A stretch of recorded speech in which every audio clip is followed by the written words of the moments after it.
Hey friends, it's your pal Mike Shea from Sly Flourish, here with another episode of Sly Flourish's Lazy GM Prep. In this weekly show, I go through steps from Return of the Lazy Dungeon Master while preparing for my Sunday role-playing game. In this case, I am running the role-playing game Shadowdark by Arcane Library, using the setting of the Gloaming, which is part of Curse Scroll 1, also available from the Arcane Library for Shadowdark. A really, really cool, short zine-style campaign setting with an adventure built into it that I have expanded out into 25 sessions of a great big game, as I tend to do. I'm doing the same thing with Shadowed Keep on the Borderlands, which is meant to be a level 1 to 5 campaign, and we've run like 30 sessions of that as well. So I like taking small inspirational things. In a recent ranking of all of the campaigns that I've run in the past 10 years, I ranked both the Curse Scroll 1 Gloaming campaign and Shadowed Keep on the Borderlands by Raging Swan as two of my S-tier campaign settings. And the reason why is that they are very open-ended settings that let me as a GM build them out in the way that I want to. So I really have enjoyed the freedom of being able to build and expand this adventure, this setting into a really fun setting that has worked well for myself and my players. We've all had a very good time with it. So I love it, and I highly recommend it. I recommend that style. I know that style works very well for me.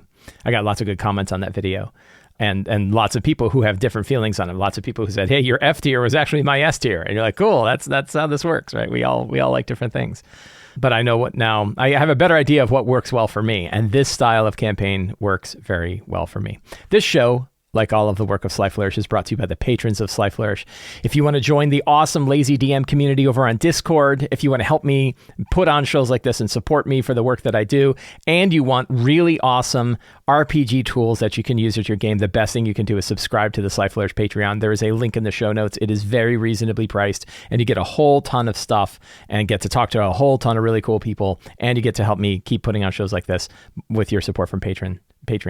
For patrons of Sly Flourish, thank you so much for your outstanding support. Where are we? So I missed last week. Last week we didn't have a game. I think every single person was out. It was Mother's Day, and every single person was out. So we did not have a session last week, but we are having a session this week on the 19th. So I'm going to generate a new session planning template to get started. I am using Notion to do my campaign. If you want to learn more about using Notion for campaign planning, you can do so by following the link in the show notes. So where did we end? Luckily for me, and here's a tip. You want a tip right off the bat? The tip is, at the end of your session, write down just a few notes about where the session ended. It will help you significantly, especially if you have a week off and you totally don't remember what would happen.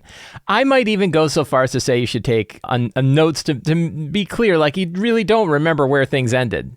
Write some notes that are probably better than the notes that I wrote. I now use a big Trapper Keeper style notebook for my in-person games, and I write my notes. We're going to do it again today. And then I handwrite some notes right on it. And for example, I wrote, ends as the sphere of infernal lies at their feet. So I kind of have an idea about what happened from there, but I could have used a little more context, right? Like, that's fine, and I can work with that, but I sure would have liked a little bit more context about where things go. They've been going through the Mire Castle Ruins. The Mire Castle Ruins is a former castle maintained by the Green Knights who served Anya, the Queen of the Fae. They didn't realize that the Queen of the Fae was quite a big deal. They've already dealt with the Queen of the Fae and followers of the Queen of the Fae, but there's this order of knights that also followed the Queen of the Fae. That one they found, they didn't realize that there was a connection there.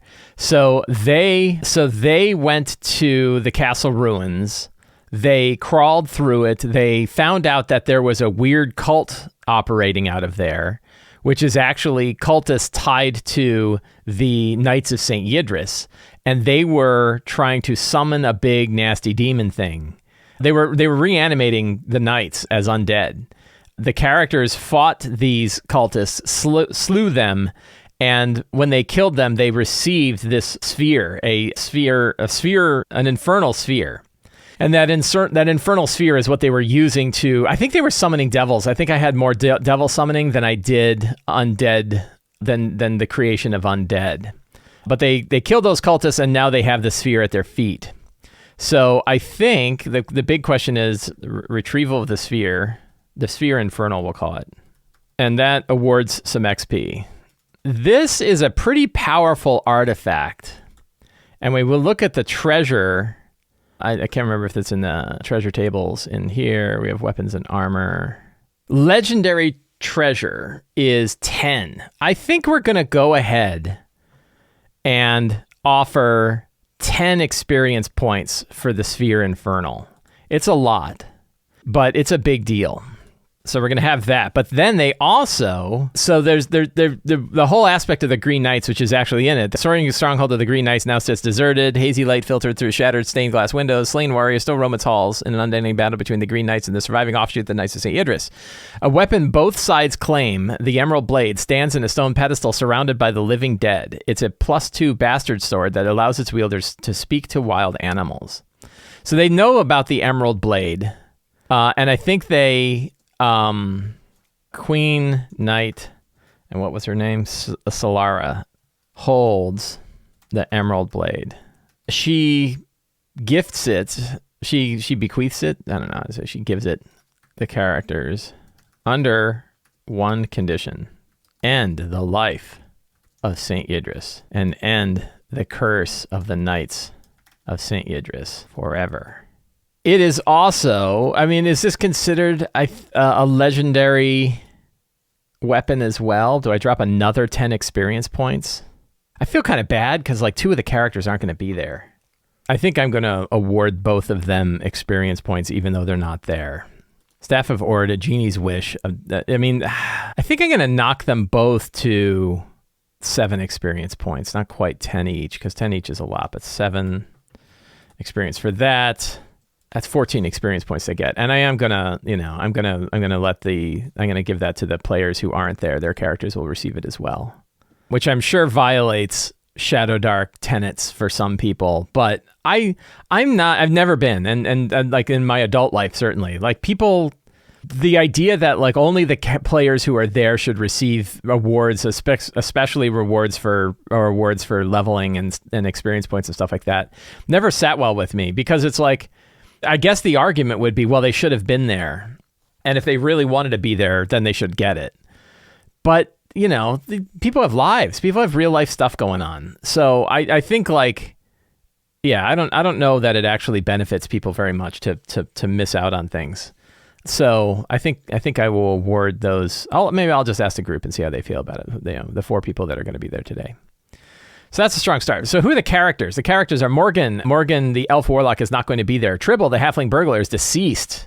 And who is the new character? Irina the elf. So we have a new, but she's not going to be there as well. And I forget what she is.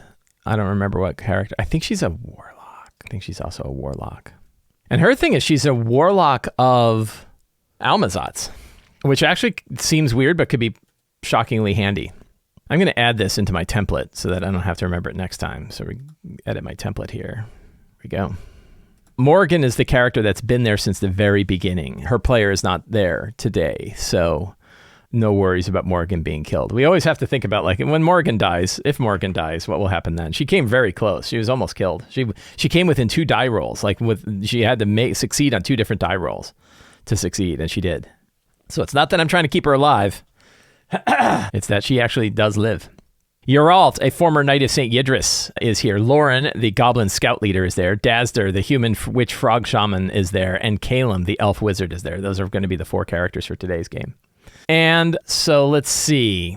I think, does the Sphere Infernal, is there anything we want to do fun with that for our scenes today? Like, I'm a big fan of like cursed... so I don't like cursed items that just automatically hose you. I like the ones that corrupt you and corrupt the players. I always like it when like they offer things to you.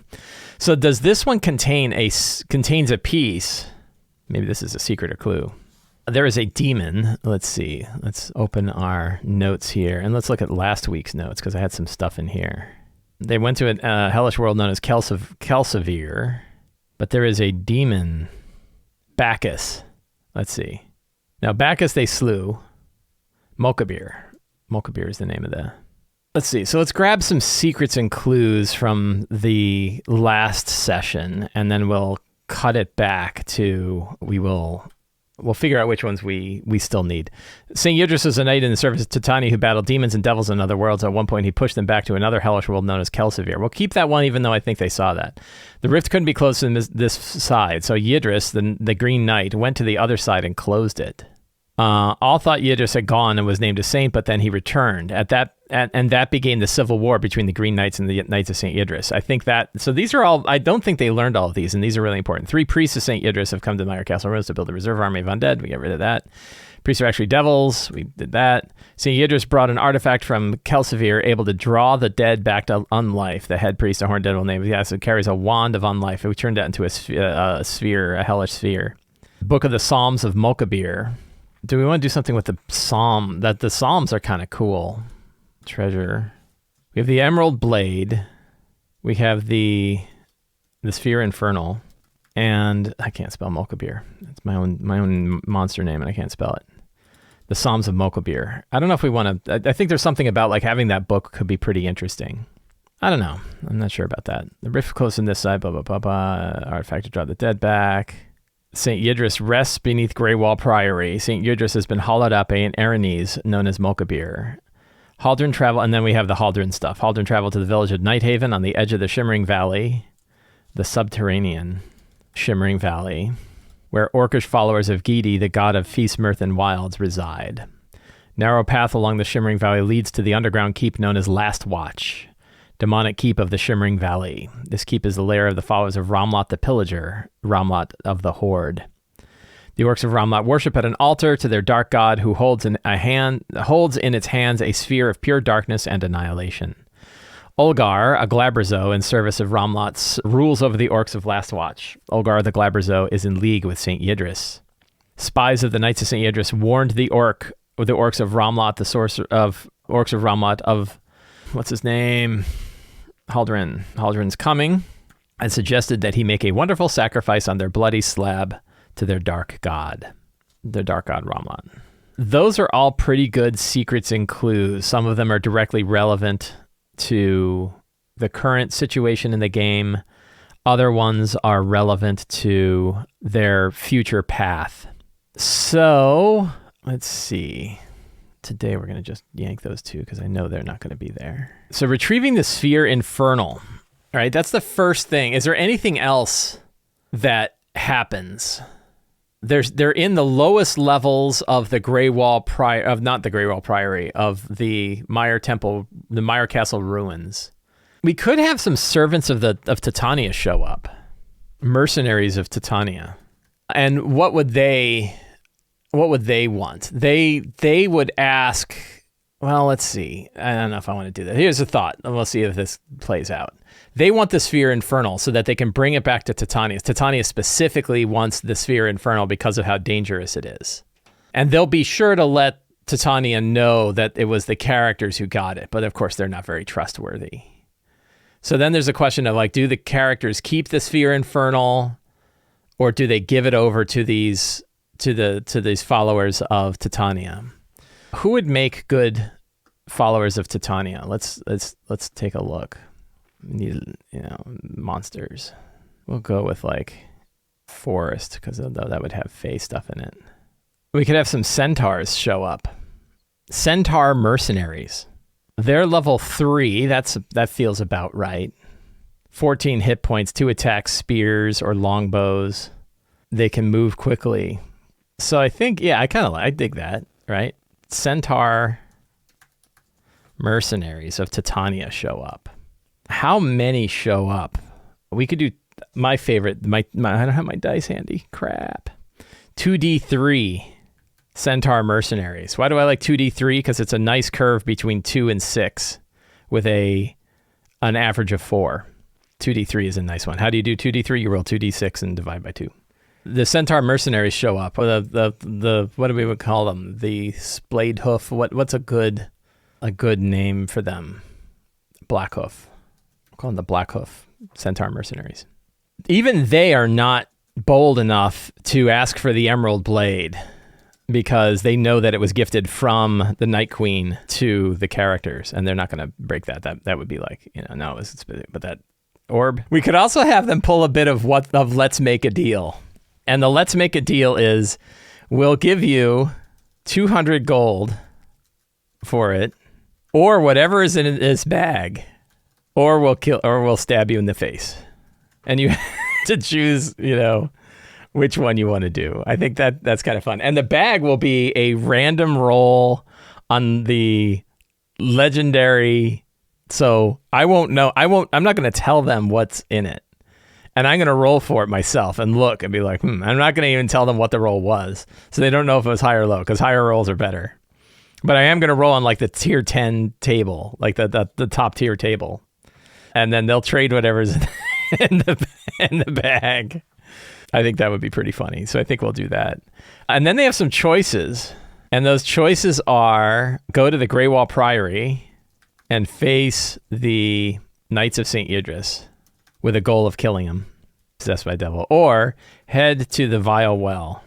Now, if they're going to accept the Emerald Blade, they're going to accept the quest, but that quest could be like, they don't have to do it right away. I don't want to force it on them. So they'll say like, you may have other matters that concern you, but you must take it upon a quest for the rest of your life to slay and to destroy St. Idris. So they go to the Vile Well and retrieve rescue Haldren, right? So I think that those are some goals about where they're going to go next. I think they decided last game that they were going to head to the Vile Well, but now I'm throwing this other thing at them too. So we'll see if they actually head to the Vile Well or if they change their minds, particularly because the characters changed. And that means that I've got to prep kind of two places that they could potentially go, but that's okay because I think both of them are somewhat prepped a little bit. We have the Greywall Priory, which is this castle. Did I mix this up again? No, this is correct. And I even have, kind of a filled out map here, sort of. Like I've got things that they have here. But I could do with some inhabitants. And so we know, fixed. We'll do fixed inhabitants. Well, I guess the only fixed inhabitant is St. Idris. I don't think we need to have specific other fixed inhabitants here. So let's just build a quick random table here of the kind of groups that would be in here. So they probably do they have undead? So they probably have some demon, knights pretending, or devils pretending to be knights. Oops, I'm all over the place. This is dumb. Why am I doing this? There we go. So I think we're going to have devils. We have barbed devils. Yeah, so we have barbed. So we're going to have knights. We're going to have a reaver plus knights. We have barbed devils pretending to be knights. Do they have squires? They have guards, right? We can have corrupted mage plus knights.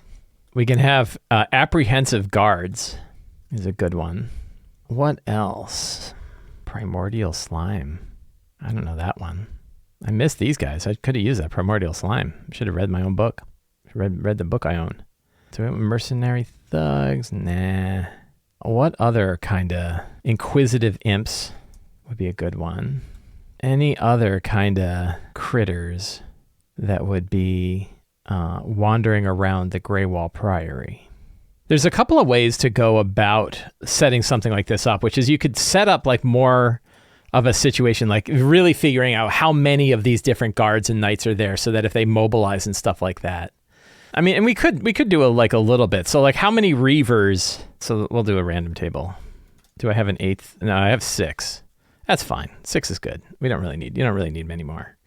So inhabitants of this place, how many knights are left? There's probably 18 knights, actual knights. There's probably 4 reavers. They're like the top tier knights. There's probably how many mages? Probably only one mage. One mage advisor. There's probably, every one of the knights has a squire, so that's at least 18. There's probably some conscripted servants. So how many is there like a normal commoner stat block? There's a cultist stat block. I need like a commoner though. We don't need a stat block for him. So how many commoners? Probably another. So let's see. There's 18 knights and 8. There's probably 24 squires. And then there's probably 20 commoners who work here. They're kind of like keeping the place up. There's probably some scared commoners as a roll on the random table. Is there any other groups here? Oh, well, we have like the knights, right? So how many of the knights have now been corrupted into devils? There's probably 12 knights, and there's probably 6 barbed devil knights. Then imps, how many imps are flying around here? There's probably a dozen imps flying around. So that's the general numbers that are here. And, you know, if things go dynamic, we know how many people are in different areas, like how many people could possibly show up. How many knights do they have to kill before they've killed all of the knights that are here, that kind of thing. What other... We could have animated green knights. They don't want to blow their cover too much as being like evil. I mean, they clearly are, but you know, do they, you know, what other, like you could always throw like skeletons and stuff like that. Thug Brute Squad, go right out of Princess Bride. I am the Brute Squad. You are the Brute Squad. I think that works. So now we've got our inhabitants, we've got our locations, everything like that. Is that enough for me to run this? And I think so, because I also have my secrets from the other place. So I'm pretty happy with that. That all looks pretty good. And going back to, let's see, go back to our notes here. So then what about going through the Vile Well? Let's take a look at the Vile Well. Do I have a location for the Vile Well? I have it for the other places. Yeah, so I have the Vile Well. I have this place, but I don't know that this is, you know, is this what I want? I don't think so. I don't think that this is what I want for the Vile Well. So to me, the Vile Well is an entry point to an underground cavern, to a large underground cavern. And there's like a great rift in this cavern. So what I'm going to do is go to my Dyson commercial map tool here, available to patrons of Sly Flourish. This is a tool that I built to help me find stuff, but also to help other people find stuff. And you can find this as a patron of Sly Flourish. You get access to this. These are all of Dyson's commercially available maps that he has made available for commercial use. And there are hundreds of them, but I like this because it's a quick way for me to like scale down, and I can make the thumbnails exactly the size that I want. So like, let's take a look at this guy. That's probably not what I'm looking for. So I'm looking for a map that has like a kind of a larger underground area that they can sort of walk across. The funny thing is I've actually used a map already that would have been perfect for this, but I already used it, and I'm afraid that the players would recognize that they had something. So I'll do a quick skim and see if I find anything. If not, I think I can do more of a point crawl style. So it's actually sort of like overland travel, but underground, and we can still use the overland rules. We'll just do it for underground locations. But just in case I wanted to, this is not so bad. This one kind of is neat.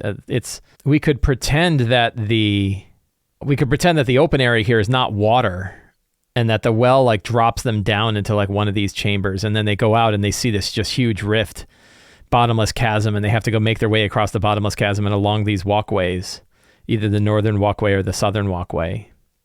That might be kind of neat. Let's go with that. Right? I think, and then there's like I think the distance on this will be very far, and I think like through this cavern is where they would find the other ruins. So I think we will save this image to the desktop. We'll go in here, and just so I have it, I'm gonna stick it into, what did I call it? I had a name for this place, the Shimmering Valley. So we're gonna call this place the Shimmering Valley. Oops. Go to my locations and see if I have a shimmering. Do not. Okay. So create a new one, and we drop our map over that I saved. Boop. So I've got a copy. I am going to print a copy of this out too. That way I can put it in my Trapper Keeper. Not going to worry about like adding all the same stuff that I did for the other location, because I'll just use random tables from the book as far as their travel goes. So it's something that's a little bit more real than just me making up things on the fly, but not so detailed that I have to like fill out every chamber with whatever's going on down here. But they'll basically be delving into the Underdark, going to the Shimmering Valley locations. We have the Greywall Priory, which is the lair of the Knights of St. Yidris. We have the Shimmering Valley. Well, we have the Vile Well. We have the Shimmering Valley. We have Last Watch. And Last Watch is the demonic keep of Ramlat. Shimmering Valley is a huge underground rift. Vile Well is the entry point to the Shimmering Valley. I'm definitely building out the underground a lot more than anything. This is all stuff I'm making up. And then Nighthaven is the village, the orc village of Gidi. So that's a good deal of locations. I don't think for this game I have to fill out things like what Nighthaven looks like, or what Last Watch looks like. And the rest of it, I don't know if I made a Last Watch. Let's see, I might have already made a Last Watch location. I might have picked a map out for it already. I could simply take the Vile Well map, which I had, and instead just make this Last Watch. And now this map actually works pretty well as a map to Last Watch. Or sorry, a map to Last Watch. So that's pretty good. Because there could be lots of this looks like a fun map for the characters to explore. I don't know how they get into it exactly. It doesn't appear to be an entry point. So maybe that doesn't work too well as a fortress. What else do I need? Let's go back to and see what I need. Bug on my keyboard. Characters. Oh, so one thing is like, what if only 3 people show up? What if I have too few people? I mean, I guess they can just kind of continue themselves. I think we'll just keep rolling. I think we'll just go with however many players we have. We're not going to worry about it. Because I was thinking like 4 is pretty tight. I know 2 are not going to be there. 4 is pretty tight. What about 3? It's like, well, we're going anyway. So I think we will just keep rolling. We'll just play. Because I was thinking like, do I want to play a different Shadowdark game? Do I want to run a different little adventure if we have fewer characters? Like, nah, we'll just go with it. What is 1409 on the map? The Wolf Cave. Oh, there was one thing I really wanted to do. Well, this will be like the last thing that we do today. I guess I'll make a new NPC block for it. And these are going to be the champions or the riders of Mugdalblub. I like the idea that Mugdalblub has a set of champions. Mugdalblub is the ooze god that is one of the many antagonists of this campaign. And so he has a set of champions that he's acquired from oozy bodies, but glass skeletons and glass armor that shines with a rainbow hue. They're probably reavers and mages. Do they have is there an assassin stat block? It might be an assassin as well. Yes, there's an assassin. Let's take a look at the assassin stat block. Assassin is an 8. Yeah, I think we're going to go with assassins. So we have 2 reavers, 2 mages, and an assassin. So King Kalash, a reaver, princess. They don't need all. Let's see. Ashara is a mage. Garuvad, a Vol, reaver. What if he's a giant? Let's look at the giants. What if he's a fire giant? Oh my God. That'd be pretty brutal. All the giants are pretty rough. We'll go with fire giant. Wind Whisper, a Fey assassin. And what else? Would be another Clovilla of Set. Do they have a cleric? Let's see. They have a druid. What does a druid look like? It's pretty good. What about a priest? They have a priest. Level 5. I think we'll go with a druid. So the idea is that Mugdalblub has these champions. He's realizing Mugdalblub is beginning to think that the characters are not interested in fulfilling his quest. So he is sending out these champions to go find them. And they are riding across the countryside, and they're probably heading towards, they probably headed towards Haldren's Tower, realize there's nothing going on there, then headed down southeast, hunting the characters as they go. Sort of like the riders, sort of like the Nazgul of Lord of the Rings, only they're slime people. They were champions of their own world, and they managed to not get destroyed They didn't just become fully ooze. They actually managed to resist the ooze, so they are cursed creatures bound to Mugdalblub that still have a semblance of their own nature. And I think prophecy could tell this to the characters. So one thing we're going to do is we're going to add a secret for this. Mugdalblub no longer feels like the characters are going to fulfill its quests. So it has reached into its other worlds and summoned the riders of Mugdalblub, each a champion from another world, cursed to live between their original world and that of the ooze god. I think that's pretty good. I think I've got everything I need to run my game today. Friends, I want to thank all of you for hanging out with me today while I prepared for my Sunday role-playing game. If you enjoyed this show and you want more stuff like this, the best thing you can do is subscribe to the Sly Flourish newsletter. It is absolutely free to sign up. You get a free adventure generator for signing up, and you get a weekly newsletter that contains an article about running your role-playing games and links to all of the other work that I do across everything else. It's the best way to stay up on all the stuff that I do, and you get some awesome stuff for doing so, and it's totally free to sign up. You can also support me directly on Patreon. Patrons get access to things like tools like that Dyson map viewer, the thumbnail viewer for Dyson maps, like just lots and lots of stuff that you get for being a patron of Sly Flourish. And you help me put on shows like this, and you get to connect with other lazy DMs over on the Sly Flourish Discord community. And you can pick up any of my books, including Return of the Lazy Dungeon Master, the Lazy DM's Workbook, and the Lazy DM's Companion, and Forge of Foes, and a lot of other books, and a lot of other stuff over on the Sly Flourish bookstore. The links for all of those are in the show notes. Please check them out. Thank you very much. Have a great day, and get out there and play a role-playing game.